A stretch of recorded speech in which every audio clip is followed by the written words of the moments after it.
Isang magandang hapon mga karoskas. Ngayon ay January 1st, 2026. First day of January. At first day ng 2026 ay medyo sinimula naming mag-unwind para yung nakalipas na 2025 ay iwanan namin yung mga negative, no? Kaya ngayon ay nandito kami sa isang lugar na medyo malayo pero tahimik at po pwedeng mag-relax, ano? Kaya sa pagkakataong ito ay sasamantalahin namin na makapag-relax kami sa araw na ito. Para bukas, simula na naman ang trabaho. Bukas, January 2, 2026, simula na naman ang kayod, simula na naman ang trabaho. Kaya lang ay alam na namin kung paano ngayon iiwanan yung mga negatibong nangyari sa aming buhay noong taong 2025. Mamaya babalikan ko kayo at medyo mag-iikot-ikot pero gusto ko sana isama kayo. Mga karoskas, ito yung aming napuntahang lugar.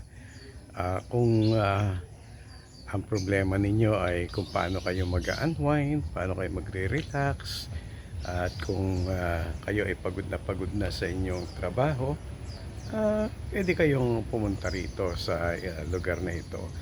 Actually, ang pangalan ng lugar na ito ay isang farm. Ito ang Elena's Farm. Ito ay matatagpuan lang dito sa San Miguel, Bulacan. Pero hindi basta lugar sa San Miguel mga karoskas, dahil ang lugar na ito ay medyo tago, no? Pero ina-advise ko sa inyo ito. Pwede ito sa mga retreat, pwede sa mga meetings, yung maramihan ba. At actually, ang cost nito, kung kayo ay magbubok dito, ay hindi naman kagalakihan. Ano siya? Medyo mababa ang presyo kapag dito kayo pumunta. At sigurado, makapagre-relax kayo. At wala kayong iintindihan. Pag nandito kayo, ang intindihin nyo lang ay ma-relax kayo. Gusto ko lang ipakita sa inyo yung kanilang swimming pool na ayan.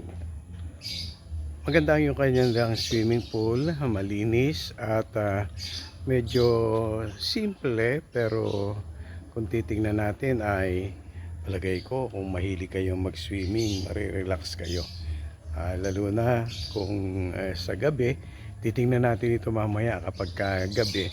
Siyempre kapag gabi ay makikita natin yung mga ilaw-ilaw nila. Sa ngayon medyo araw, maliwanag pa. Kaya hintayin ninyo mga karoskas kung ano ang itsura nito mamayang gabi. Ito mga karoskas, ang loob ng aming tutuluyan sa loob lamang ng 24 hours. Ibig sabihin, one day lang naman kami rito. At ito yung nakikita ninyo. Ito yung stair going up.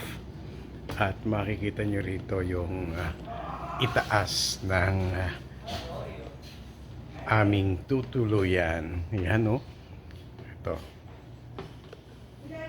Yan. Very nice na kama. Para kang nasa isang magandang hotel. Ito. Yan.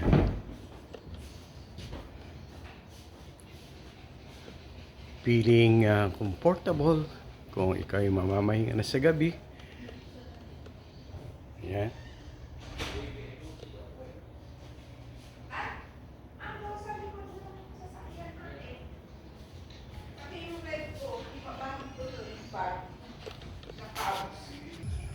Ito mga karoskas, umiikot-ikot ako dito sa lugar na medyo madilim na, pero sa tingin ko kayang-kaya pa ng camera. Ito. Ayan, oh. Tingnan nyo yung pang Christmas pa nilang decoration. Yan. Narinig nyo ba yung huni ng ibon? Mayroon sila ditong mga ibon. Kaya ito, oh, mga lovebirds. Yan. Hello mga lovebirds. How are you? Medyo madilim na kasi kaya hindi nyo masyadong makikita yung loob. Pero they are playing at saka sobrang ingay. Yan. Ito yung mga may puno ng chiko. Actually, isa itong farm. Ayan, mayroon siyang langka. Ito, ang maganda rito. Ito, yan. Beautiful. Ito, maganda siya. Actually, napakatahimik dito. Huni lang ng ibon ang maririnig mo kapag ganitong mga oras.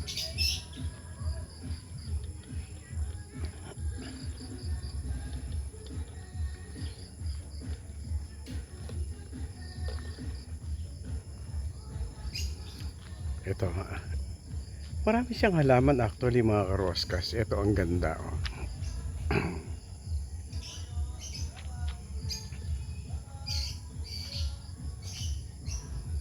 Simple-simple lang siya pero ang sarap tingnan. Ang lamig sa mata. Actually parang nasa Baguio eh. Pero hindi po ito Baguio dahil ito lang po ay dito sa Bulacan. Yan. Okay. Sige po, bukas naman bibigyan ko kayo sa ibang lugar naman tayo magbibideo. Okay?